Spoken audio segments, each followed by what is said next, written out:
आइपुगेका छौँ खोरिया बजार यहाँनिर शेर्पा बस्ती रहेको छ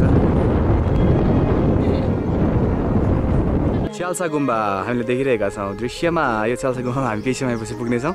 जङ्गलको बिचमा रहेको छ रमाइलो छ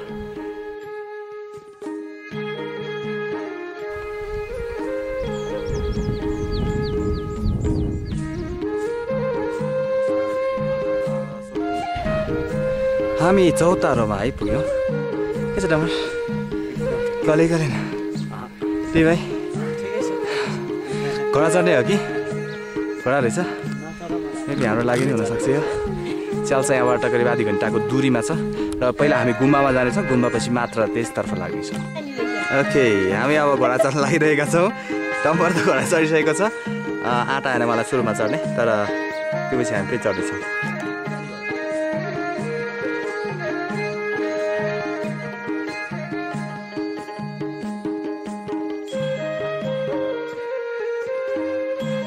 सुक्खा मौसम यतिखेर केही मात्रामा पानीको मात्रा केही बढ्नुपर्नेमा अहिलेसम्म बढेको छैन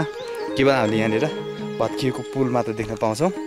तर यो खोला निकै ठुलो हुने गर्दछ बर्खामा बर्खा मास लगभग सुरु भइसक्यो तर अहिलेसम्म खोला बढ्न सकेको छैन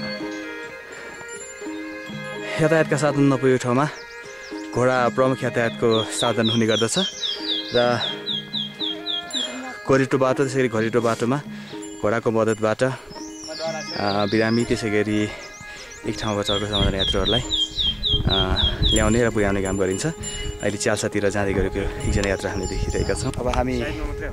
च्याल्सा गुम्बातिर लागिरहेका छौँ च्याल्सा गुम्बामा हामी एकछिन रहनेछौँ र च्याल्सा गुम्बामा केही समयको भ्रमणपछि र तपाईँहरूलाई केही दृश्य देखाएपछि हामी फेरि च्याल्सातिर लाग्नेछौँ यो यात्रा हाम्रो जारी रहनेछ हाम्रो केही एपिसोडहरू हेरेर नछुटाउनुहोला जुन तपाईँको लागि नयाँ हुनसक्छ अथवा पुरानो हुनसक्छ रिफ्रेसमेन्ट हुनसक्छ त्यही भएर च्याल्साको सम्झना अनि यो यात्रा त्यसै गरी च्याल्सा जाने क्रममा भेटिएका विभिन्न ठाउँका गतिविधिहरू हामी तपाईँहरूलाई देखाउँदै जानेछौँ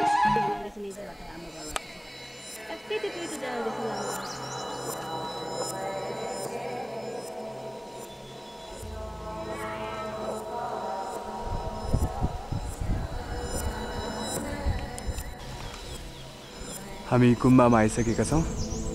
स्तूपा हामीले देखिरहेका छौँ सानो स्तूपा त्यसै गरी त्यस गुम्बामा रहनुहुने लामाहरू बस्ने ठाउँ र प्रमुख गुम्बातर्फ हामी अगाडि बढ्दैछौँ यहाँनिर थुप्रै लामाहरू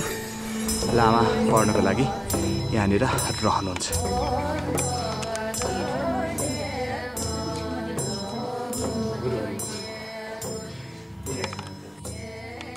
यस गुम्बाको प्रमुख स्थान प्रमुख भगवानको स्थान प्रमुख भगवान पनि हामीले देखिरहेका छौँ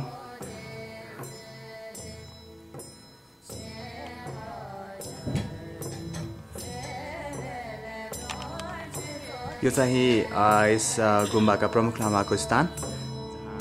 उहाँ यहाँ रहनुभएको बेलामा रहेर प्रार्थना गर्नुहुन्छ त्यसै गरी यहाँ उपस्थित अन्य लामाहरूले पनि यस स्थानमा प्रार्थना गर्नुहुन्छ सबै सामग्रीहरू तयारी अवस्थामा रहेका छन् यहाँनिर अहिले हामी यो गुम्बाको बारेमा अलिकति विस्तृत बुझ्नको लागि एकजना लामासँग कुराकानी गर्न लागिरहेका छौँ हजुरको नाम बताइदिनुहोस् न असाङ शेर्पा तपाईँ खस घर चाहिँ कहाँ था तल्लो घरमा यो गुम्बामा रहनुभयो कति समय भयो तपाईँ 2 वर्ष लामो समय भइसक्यो के अध्ययनको सिलसिलामा हुनुहुन्छ कसरी पढ्नुहुन्छ तपाईँहरू कस्तो हुन्छ अध्ययनको सिलसिला थोरै बताइदिनुहोस् न अध्ययन भनेको हामी चाहिँ अब प्रयास त होइन स्कुल जस्तो नै होइन त्यस्तो नियम हुन्छ होइन क्लास लाग्छ आफ्नो आफ्नो क्लासमा पढ्ने त्यस्तै हो क्लासमै हुन्छ ग्रेडहरू हुन्छ हजुर अनि तपाईँले पढ्दै जानु भएपछि अब कहिलेसम्म यहाँ रहनुहुन्छ कति सालको हुन्छ तपाईँहरूको अध्ययन हजुर अब यो चाहिँ अब पढिसक्ने भने चाहिँ अब सकिँदैन होइन पढेर पढि नसक्ने जस्तो देखिन्छ धेरै नै पढ्नुपर्ने हुन्छ त्यही पनि लेभल यसो हेर्दाखेरि तपाईँ कहाँसम्म पुग्नुहुन्छ कहाँसम्म पुग्ने लक्ष्य राख्नु भएको छ लक्ष्य त अब पढेपछि त्यही अब पसिन्ता हुन्छ मलाई थोरै गुम्बाको बारेमा बताइदिनुहोस् न यो गुम्बाको विशेषता के भनेर गुम्बा भन्ने चाहिँ अहिले हामी यहाँभन्दा नयाँ हो नि योभन्दा पुरानो ठाउँ हुन्छ उति थाहा होइन है हजुर यो चाहिँ अब यो स्थापना भएको 2052 साल जस्तो भयो कि जस्तो लाग्यो अहिले यहाँनिर अध्ययन भइरहेको भन्नुभयो होइन कतिजना हुनुहुन्छ तपाईँहरू अध्ययन गर्ने 15जना जिल्लाभित्रकै हुनुहुन्छ कि जिल्ला बाहिरबाट पनि आउनु भएको छ हजुर जिल्ला बाहिर भन्दा अब त्यो स्वतन्त्रको हुन्छ हजुर अनि अध्ययन कसरी अगाडि बढिरहेछ राम्रो छ अनि जस्तै अब तपाईँहरूलाई अध्ययन गर्नको लागि जस्तै अब यहाँ रहनको लागि आफै व्यवस्था गर्नुहुन्छ कि गुम्बाले व्यवस्थापन गरिदिन्छ गुम्बाले गर्छ यहाँनिर कुन कुन समारोहमा चाहिँ विशेष कार्यक्रम हुने गर्दछ पूजा हुन्छ है